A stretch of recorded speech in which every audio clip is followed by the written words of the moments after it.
اس سنسان جزیرے پر آئے مجھے 15 برس ہو گئے۔ ایک دن جب میں صبح کے وقت کیبن سے کشتی کی طرف حسب معمول اس طرح جا رہا تھا کہ بندوق میری بغل میں تھی، طوطا کندھے پر بیٹھا تھا، کھلی چھتری میرے سر پر تھی، دوربین گلے میں لٹکی تھی، داڑھی اور سر سیاہ سفید بال ہوا میں لہرا رہے تھے کہ اچانک میں حیران ہو گیا۔ ریت پر کسی انسان کے ننگے پاؤں کے نشان پڑے تھے۔ میں غور سے انہیں دیکھنے لگا۔ سب سے پہلے مجھے ایک ہی انسان کے پیروں کے نشان دکھائی دیے۔ اس کے بعد آگے بڑھا تو کم از کم 3-4 انسانوں کے پیر کے نشان موجود تھے۔ میں پیروں کے ان نشانوں کو دیکھ کر خوش بھی تھا اور حیران بھی۔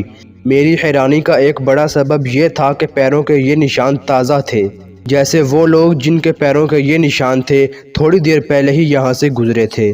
میں ان نشانوں کو غور سے دیکھتا ہوا ان کے ساتھ ساتھ آگے بڑھنے لگا۔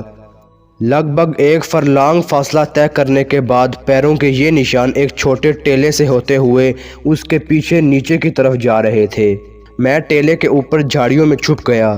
سمندر کے ساحل کے نزدیک مجھے کچھ لوگ دکھائی دیے۔ میرا دل تیزی سے دھڑکنے لگا۔ میں سوچنے لگا یہ لوگ کون ہو سکتے ہیں، اور پھر ساحل سمندر کے قریب کھڑی مجھے ایک کشتی بھی دکھائی دی۔ میں نے دوربین لگائی اور دیکھنے لگا۔ جو منظر مجھے نظر آیا وہ بہت خوفناک تھا، رونگٹے کھڑے کر دینے والا منظر۔ وہ 6-7 نیم عریاں وحشی آدم خور تھے۔ انہوں نے 14-15 برس کے ایک لڑکے کو پکڑ رکھا تھا اور وہ اس لڑکے کے ہاتھ پاؤں باندھنے کی کوشش کر رہے تھے۔ 2 وحشی آدم خور وہاں آگ جلا رہے تھے۔ میں سمجھ گیا کہ وہ اس لڑکے کو پکڑ کر اسے کھانا چاہتے ہیں۔ ایک آدم خور ایک چھرا لیے قریب کھڑا تھا۔ میری حیرت کم ہونے لگی تھی۔ اتنی مدت کے بعد ان انسانوں کو دیکھ کر، جو اگرچہ آدم خور تھے، مجھے ایک عجیب طرح کی خوشی ہوئی تھی۔ لیکن میں یہ بھی سوچنے لگا کہ وہ تو اس لڑکے کو کھا جائیں گے۔ کیا مجھے انہیں روکنا نہیں چاہیے؟ حقیقت یہ ہے کہ میں ایک لمبے عرصے کے بعد انسانوں کو دیکھ کر بھونچکا ہو گیا تھا، اسی لیے میرے لیے فوری طور پر فیصلہ کرنا مشکل ہو رہا تھا۔ میں دیکھ رہا تھا کہ وہ لڑکا ان آدم خوروں کی گرفت سے نکلنے کے لیے پوری کوشش کر رہا ہے، لیکن وہ اکیلا تھا اور مقابلہ 6-7 آدم خوروں سے تھا۔ یہ آدم خور وحشی جن کی شکلیں انسانوں جیسی تھیں مجھے انسانیت کے دشمن محسوس ہونے لگے۔ اس سے پہلے کہ میں کوئی فیصلہ کرتا، میں نے دوربین سے دیکھا۔ وہ لڑکا ایک زوردار جھٹکے کے ساتھ ان آدم خوروں کے شکنجے سے آزاد ہوا اور جس ٹیلے کے پاس میں کھڑا تھا اس طرف تیزی سے بھاگنے لگا۔ وہ میرے قریب آ رہا تھا اور آدم خور پاگلوں کی طرح اس کے پیچھے بھاگ رہے تھے۔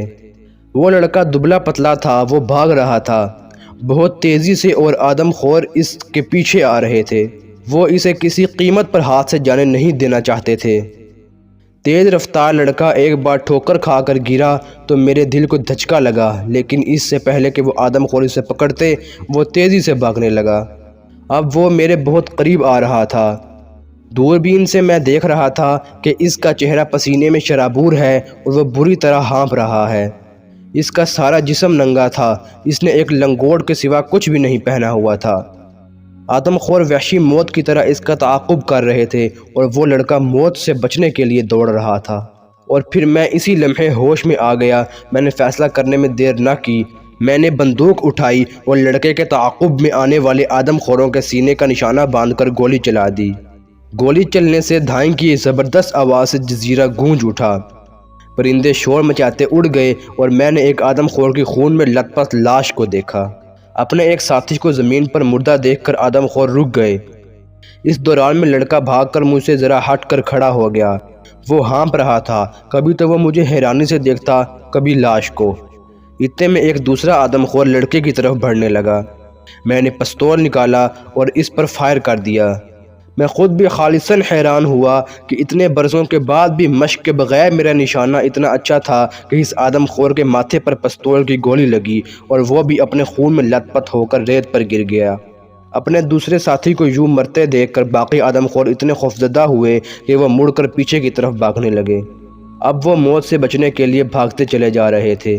وہ مڑ کے پیچھے دیکھے بغیر کشتی تک پہنچے، اس میں سوار ہوئے اور کھلے سمندر میں چلے گئے۔